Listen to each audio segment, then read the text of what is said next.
In this video, I'll show you how to make a mini indoor pond that doesn't even require a filter. I'll show you how it's evolved after 120 days of growth, and I'll even add some tiny inhabitants. Here's the tank that I'll be using for this build. I'll try and leave a link in the description to something similar. The idea that I've got for this mini pond is to create a swamp style scape with lots of vertical branches coming out the water, as well as a lot of immersed plant growth. I'm going to start off by trying to create these vertical branches, and for that I've got some cork bark. I've got a good variety of pieces to experiment with, so let's get straight to work. I've quickly realised that these larger pieces are a bit too big for this build, but this long branch should work much better. Obviously it's way too long as one single piece, so I'm going to take some measurements and cut it down into lots of smaller branches.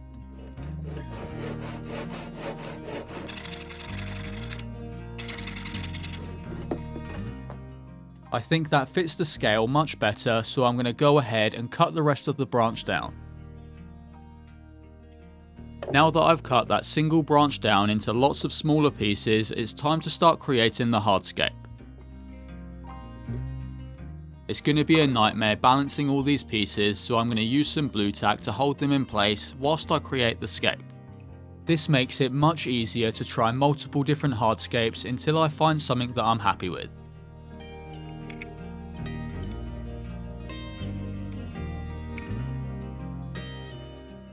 After a short while, this is what I've settled on, and I think it really fits the idea that I had in my head. Obviously, the blue tack on the bottom needs to be replaced with something a bit more permanent, so let's do that now. I'm simply going to apply a small amount of this aquarium silicone on the base of the wood and then pushing it down onto the glass. One by one, I'll repeat the same process until all the branches are locked down.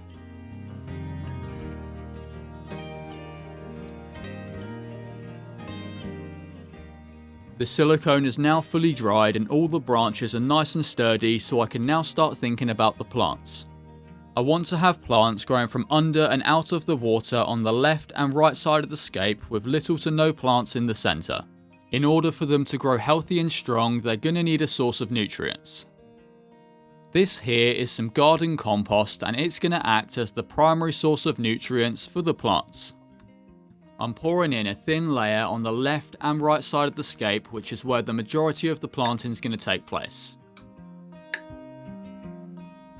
Left as it is, the nutrients from the compost are going to leach out into the water and cause massive algae problems. The simple and easy solution to this is to simply cap off the compost with some sand. I'm starting with a fine layer in the middle, and then I'll add a couple centimetres on either side. As it is, the sand looks a bit plain and boring, so let's fix that. Here I've got some fine gravel, some pea gravel and some larger pea gravel. A mix of all three of these as well as the sand should help bring a nice natural look to the scape.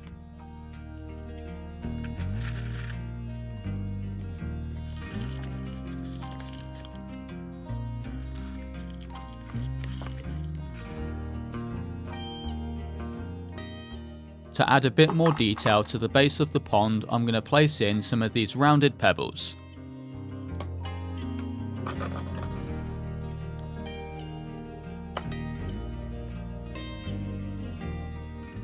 I'm really happy with how it's coming along so far, and the vision inside my head is definitely taking shape. Before adding any plants, I'm giving the entire tank a really good spray down. A fine coat of sand helps bring all the pebbles together, and that should do it for the hardscape. As I mentioned earlier, I want plants growing from under and out of the water on the left and right side of the scape, so that's what I'm going to work on first. This is some Rotala that I pulled out of one of my aquariums. It's an aquatic plant that grows great underwater, and if given the chance, it grows great above water as well. I'm using some long tweezers to plant the stems right through the sand into the nutrient-rich compost that's underneath.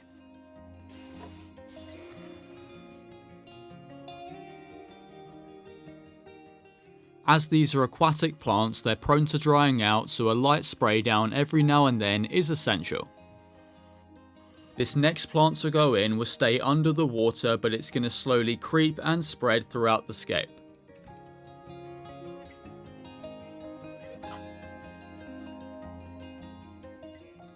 Next, I want to plant in some epiphytes to add a bit more detail to the central areas of the scape. First to go in is this Anubias that's been growing on a rock.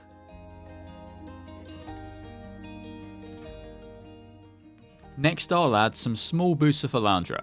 Usually I'd wedge these plants in gaps in the hardscape, but as there's not many areas to do that, I'm going to glue them to some stones instead.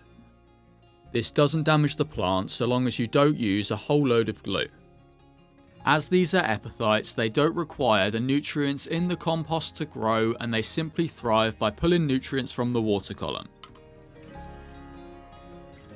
Next, I'll plant in a few of these Bolbitis ferns. To plant them inside, I'll once again use the super glue to attach them to the cork branches. At this point, you might be wondering how this mini pond is going to work without a filter. The answer to that is actually relatively simple. The plants inside will act as the natural filtration and pull harmful nutrients from the water and use them to grow. Not only does this work really well, but it also results in a very low maintenance setup that almost just takes care of itself.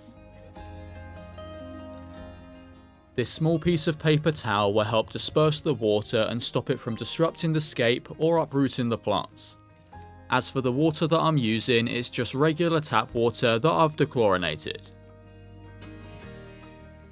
With the tank filled up, I love how it looks, but I do think that it's missing one essential element.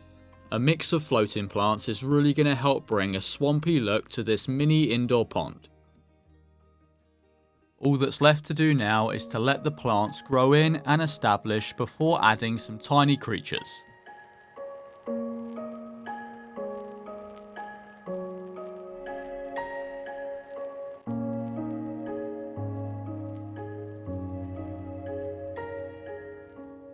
Four months later, and this tiny pond has really transformed into a mini slice of nature. Over that time, I've made a couple additions, including this Hygrophila and Pilea glauca on the left and right side of the scape. The Rotala seemed to struggle to grow up and out of the water like I hoped it would, but these are a good replacement. By far, the biggest addition to this ecosystem takes place under the water. About a month ago, I introduced a small group of these red cherry shrimp. They really have been thriving and do a great job at cleaning up any algae that grows inside. It really is relaxing to sit back and watch them go about their day. They're not the only inhabitants, however, as there's a good number of these tiny snails which work hard to keep the glass nice and clean.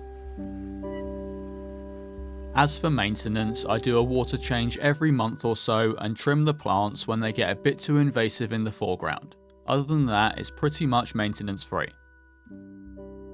I'd love to hear in the comments if you've ever made a no-filter ecosystem like this one before and if it was successful.